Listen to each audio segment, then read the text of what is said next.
माओवादियों के खिलाफ आर पार की लड़ाई को लेकर अब सुरक्षा बल पूरी तरह से अलर्ट हो चुका है। केंद्र और राज्य की डबल इंजन की सरकार अब पूरी तरह से तैयार है और जिन इलाकों में माओवादियों की सबसे ज्यादा पकड़ या गढ़ माना जाता है, उन इलाकों में पहुंचकर उनके खिलाफ आक्रामक प्रहार करने की योजना को लेकर सुरक्षा बल ने जनवरी और फरवरी महीने में 2 बड़े अभियान संचालित करके ऑपरेशन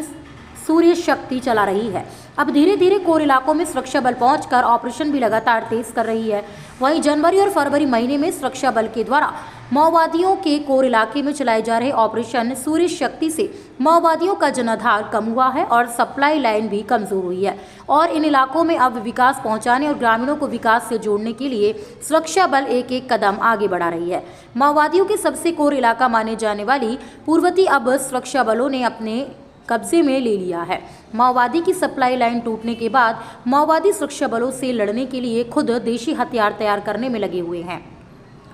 बीते दिनों मुठभेड़ में सुरक्षा बलों ने काफी देशी हथियारों को बरामद भी किया और कड़ी सुरक्षा से जुड़े अधिकारी भी मानते हैं कि लगातार सुरक्षा बलों की कार्रवाई से माओवादियों का सप्लाई लाइन ध्वस्त हुआ है। वहीं बस्तर आईजी ने कहा कि अभी भी कुछ ऐसे इलाके हैं जहां माओवादी अपने आप को सुरक्षित मान रहे हैं। बस्तर के अबूझमाड़ नेशनल पार्क बेलाडीला के कई इलाकों में सुरक्षा बल के द्वारा अब बड़े ऑपरेशन चलाकर माओवाद को खत्म किया जाएगा और उन इलाकों को नक्सल मुक्त किया जाएगा। वहीं बस्तर आईजी ने कहा कि जिन इलाकों में माओवादी अपने आप को सुरक्षित मान रहे हैं, उन इलाकों में भी जल्द सुरक्षा बल दस्तक देगी और माओवादियों का खात्मा किया जाएगा और इन क्षेत्रों में रहने वाले ग्रामीणों को विकास की राह से जोड़ा जाएगा। जगदलपुर से ब्यूरो चीफ अनिल राव की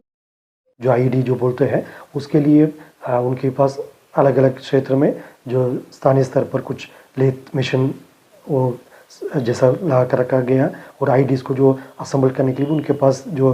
टेक्निकल जो टीम होते हैं उसके माध्यम से जो प्रेशर आईडी हो, रिमोट कंट्रोल आईडी हो या अन्य प्रकार के जो सर लोकल मेड जो बंदूक होते हैं उसके निर्माण करने के लिए उनके पास पूर्व में कुछ इलाके में सुविधा थे और दूसरी ओर जैसा लगातार कैंप स्थापना करने के पश्चात या उनके सप्लाई नेटवर्क के ऊपर जो प्रभावी असर पड़ रहा है, इन सब कारण से मोदी द्वारा जो खुद लोकल मेड जो आर्म्स अम्युनिशन और आईडीज़ के ऊपर ज़्यादा निर्भर होते हैं, इस विषय को भी हम लोग एक प्रभावी रूप से कार्रवाई करने की नीयत से लगातार मोदी को इस प्रकार का फैसिलिटी के ऊपर भी कार्रवाई की गई थे। अभी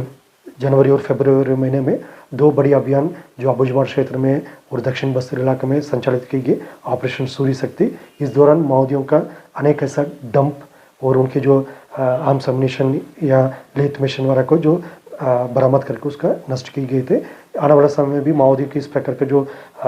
उनके जो फैसिलिटी है जो अंदर जिला सुकमा एवं बीजापुर का सीमावर्ती इलाकों की नेशनल पार्क एरिया होंगे, अबूझमाड़ क्षेत्र होंगे, इनमें आने वाले समय में जो विशेष एक फोकस के माध्यम से जो इन इलाकों में भी जो शासन प्रशासन का कल्याणकारी एवं विकासकारी योजना को कैसा पहुंचा सकता है, उसके लिए शासन द्वारा अभी नियत निलानार करके एक कार्य योजना भी बनाई जा रहा है। इन सब को इंटीग्रेट करके हम मजबूती से आने वाले समय में आगे बढ़ें।